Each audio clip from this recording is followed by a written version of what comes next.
I was going to make a joke about the fact that I'm not wearing a hat today. Yeah, I'm not going bald, although I kind of am, but it's not that bad. It's not the end of the world. What's the worst thing that can happen to a man? Going bald is like low on the totem pole, you know what I'm saying? Anyway, let's get to it.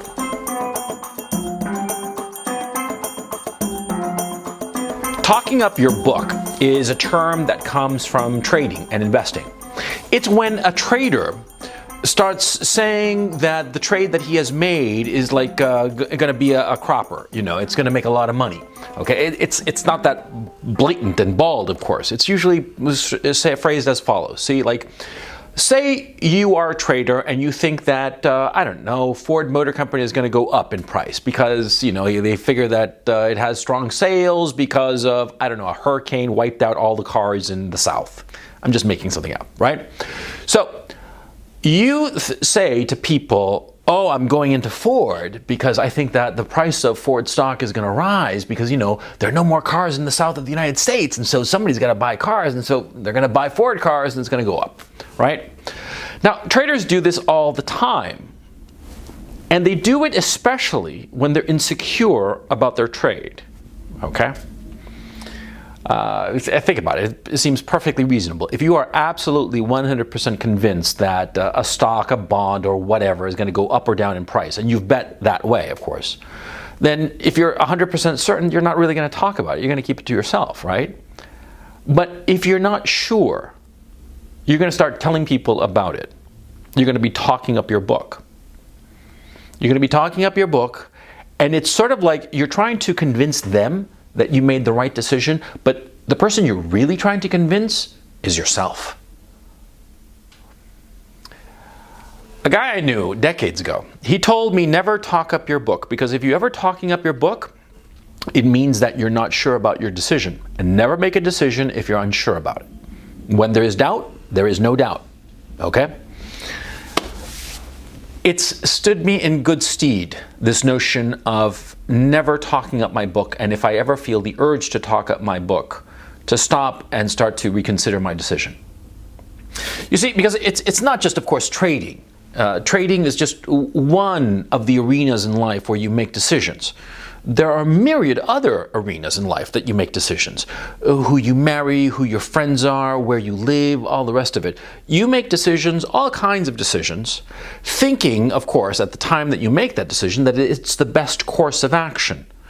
But you're never really going to be sure until it actually happens. You're never really going to be sure that buying this stock was the best move until, you know, the news comes out, right? And this is in everything in life, not just stocks, okay? I'm talking about trading, but I'm not really talking about trading. I'm talking about your whole fucking life.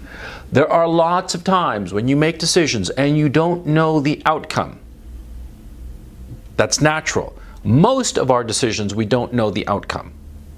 But the point I'm trying to make here is that, see, when you find yourself obsessively talking about your decision, obsessively trying to convince the people around you that it was the right decision, then you better stop and reevaluate the decision, because more likely than not, you made a mistake. Tell me if this doesn't happen to you, because it certainly happens to me. Whenever I make a decision about whatever issue, be it large or small, if I'm truly confident in the decision, I rarely think about it. I just made the decision and move on. You know, even if the outcome is uncertain, even if, you know, it's going to be days or weeks or months or maybe even years before I know the outcome of the decision, if I'm truly confident in my path, I never second guess myself. I never asked myself if I made the right choice, and more to the point of this video at least, I never try to convince other people that I made the right decision. I just go. I just make the decision and move on, and everything's great, you know. But when I suspect that I made the wrong decision, or suspect that I made the decision in haste and it turned out to be the wrong decision, or I am just unsure, or maybe think to myself that I didn't even need to make a decision, well, in those situations, in those circumstances, I find myself questioning the decision, and I find myself questioning the decision by talking about it incessantly. I mean, you guys know that I'm a talkaholic, right? I can go on and on and on talking about whatever the fuck, right? So imagine what happens, right, to the people around me when I'm insecure about a decision and I start talking about it. I can go on for ages, right? It's really fucking funny, or annoying, as the case may be. I go on for ages talking and grinding about a particular issue because I'm worried. I'm thinking to yourself, did I make the right decision or the wrong decision? Let me talk about it. And I try to talk other people into agreeing with me. And here's the weird thing that happens to me when I talk up my book, insofar as my decision, i.e. when I try to convince other people that my decision was the right decision, and they agree, oddly I am dissatisfied. And I think less of those people, friends, some of them. Because when they agree with me, I'm sort of like, oh, they agree with me. They shouldn't be agreeing with me. And see, that's the clue. That's the cue. That's the moment that I know that I made the wrong decision. I'm just talking up my book. I'm trying to convince other people and convince myself that it was the right decision, when in my heart I know it was the wrong decision. See? So the point I'm trying to make here is that, see, whenever you find yourself talking up your book, whenever you find yourself trying to tell other people what a great decision you made, or how smart it was that you decided to go in path A instead of path B, whenever that happens, more often than not, you're fucking up. And you have to do the thing that's hardest for most people. And the thing that's hardest for most people is to stop, admit that you're wrong, and try to change course. You see, in almost everything in life, not in trading, in life, you can change your mind. You can go back to the fork in the road and take the other path. In almost everything in life. In trading, in investing, when you buy or sell whatever, unfortunately that is often not the case, okay? You hit the buy button and that's it, and you're set.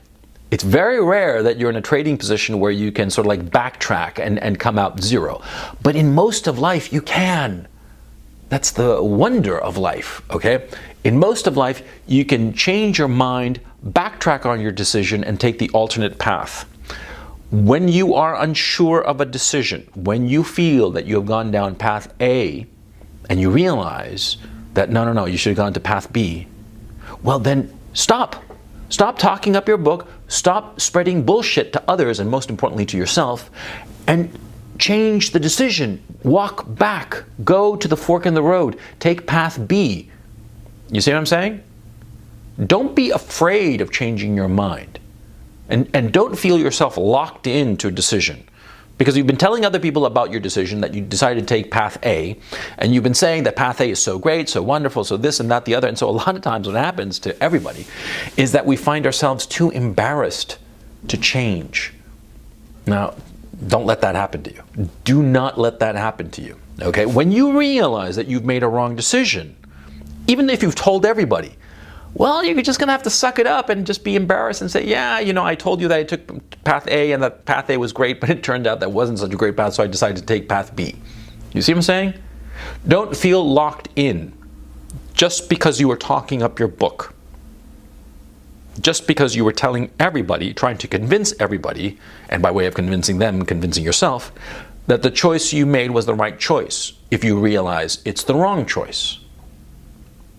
Now, notice here, I am telling you that if you realize you make the wrong choice, to go back on the decision and take the other path, right? Or whatever path, or whatever in the decision, right? I am not advocating dithering endlessly. I am not advocating that at all. And you got to make up your mind like a big boy that sometimes you make a decision and the decision is in your rearview mirror and you just keep on going, okay? Now, unfortunately, this isn't like something that you can have like an algorithm, okay? This is something that each person learns on their own, okay?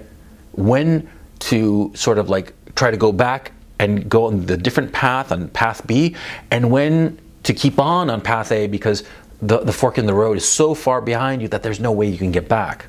This is something that you only learn with experience, and it's an art form. By way of art form, I mean to say that there is no algorithm. There's no set of steps for you to figure out when you can retreat and change paths, and when you just have to suck it up and continue going in a direction, perhaps the wrong direction, but you know, that's life. There is no algorithm, there is no formula, there is no, you know, chart, decision tree chart that can help you. I wish there were, because if there were, it would be easy. If there were, I'd write a book about it and make $1 million. You know, see what I'm saying? Because if there were such a decision tree, such a neat little schema, you know, just a neat little path of little squares and X's and little diamonds and little arrows, you know, for a decision tree so that you could always make the right choice. Yes, I would make $1 million by selling such a book. It would be the bestseller in every list of best-selling books on the planet. And that's the thing of it, see? There is no such tree. There is no such decision schema.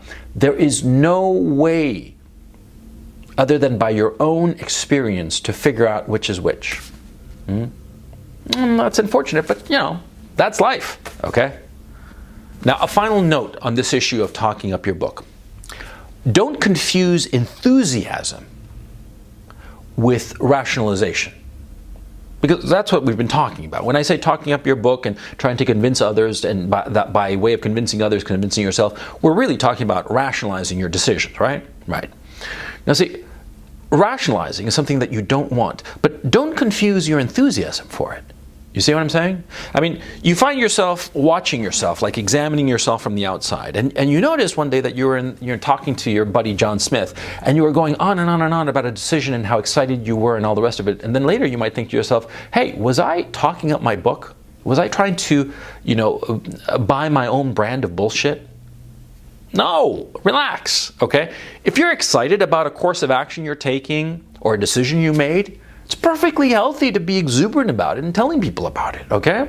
I mean, again, this is an art form. This is life. This is something that you have to have a little bit of sensibility, like delicacy, you know, fine-tuning. You know what I'm saying? If you find yourself excitedly telling your friends and family and neighbors and what have you about some decision that you've made, right? Some course of action you made, a trade, you know, if you're trading, or a decision, or what major you're going to go to college, or what girl you're going to marry, or whatever, and you're talking about it excitedly, and you're looking into the future about the decision. You're saying, oh, you know, I decided that, you know, there was Jane and Susan and Mary, and I decided to marry Jane, you know, and I'm so excited because Jane has all these qualities and we're going to have a great family and blah, blah, blah. If you find yourself talking all that excitedly about Jane, don't think that you're rationalizing the decision. Sometimes when you're talking up your book, it just means that you're excited about the book that you've got. You see what I'm saying? You're excited about what you're doing, the decision you made. Don't confuse the two. Why am I saying this? Because I don't want to be spoiling on your parade. I don't want you to be self-doubting every decision. Self-doubt is one of the worst things that can ever happen to you. Okay? Self-doubt, because self-doubt eventually leads to paralysis, and you don't want that under any circumstance. It's often as not better to make the wrong decision than no decision. Paralysis can sometimes bring consequences that are much more detrimental than a bad decision. You see what I'm saying? So, what I hope, how can I put it? I'm not very satisfied with this video because it seems at once vague and precise, but I hope you get the sense of what I'm trying to say, which is basically quite simple. Number one, pay attention to whether you are trying to rationalize your decision or whether you are genuinely excited about your decision. Number two, if you are constantly telling people what a great decision you made, it's more likely than not you are unsure of that decision and therefore re-examine that decision. And number three, don't fall into the trap of being afraid of decisions. Don't fall into the trap of equivocating and not making a decision. Because more often than not making a decision is far worse and has far more negative consequences than making the bad decision or the less optimal decision. You see what I'm saying? I hope this helps. Because this notion of paying attention as to whether I'm talking up my book has served me very well over the years. Oop! The phone. I guess that's the end of the video.